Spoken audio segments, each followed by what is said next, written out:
Olá, vamos discutir hoje um pouco sobre a inclusão do soro de leite na ração de leitões como uma alternativa de substituição ao leite em pó.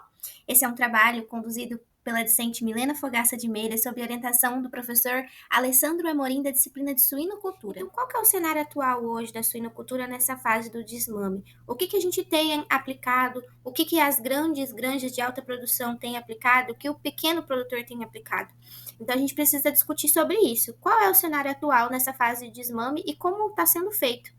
Então, hoje, em granjas de alta produção, a gente sabe que eles fazem inclusão de leite em pó ou açúcar na ração inicial nessa fase do desmame, porque devido ao odor, né, e à palatabilidade também, até ali o teor do doce na dieta, atrai os leitões, então, gradativamente, eles passam a ter um interesse pela dieta, e não só pelo leite ali da porca. Então, eles passam a ter o interesse e passam a consumir essa dieta. Só que essa realidade, ela não se aplica ao pequeno produtor, porque esses dois ingredientes são de alto custo, então compromete a receita dele na propriedade. E a gente precisa buscar alternativas de fazer essa transição de dieta, né? Só que atendendo ali a pequena propriedade, onde a gente tem essa realidade que é uma limitação financeira de incluir esses dois ingredientes. Então, a inclusão do leite em pó ou do açúcar na fase do desmame, ela não é uma realidade aplicável ao pequeno produtor. Então, a solução que a gente traz para você, que é um pequeno produtor e tem essa problemática de não conseguir fechar, né, ali a receita da sua propriedade de forma positiva e também não tem como fazer a inclusão desses ingredientes devido ao custo, a gente traz uma solução aqui de substituição, que seria o uso do soro do leite. Porque muitas vezes a propriedade é pequena, mas tem uma diversidade de cultura, então tem ali uma vaquinha de leite, tem aves, tem suínos. Então, às vezes, você que é um pequeno produtor, tem ali em mãos esse soro de leite e não tem devido uso, não tem um aproveitamento. Logo, a gente pode fazer o aproveitamento desse soro que está ali, talvez que o senhor ia descartar, na inclusão dessa dieta, né, como uma alternativa.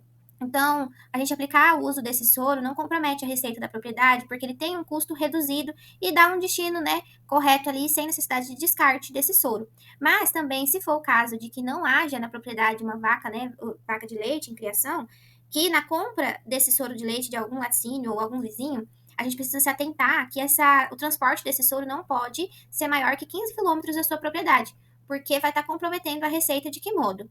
Parando para pensar que quando a gente está economizando, né, na compra do leite em pó integral, a gente vai estar fazendo uma redução de custo da ração, se a gente quiser fazer a compra desse soro de leite em uma propriedade ou um laticínio que esteja muito longe da sua propriedade, você vai estar tendo que investir o recurso que foi economizado no transporte, né? Então tem que se atentar a não fazer a compra desse material em locais muito distantes em que você precisa desembolsar um valor alto com o transporte dele.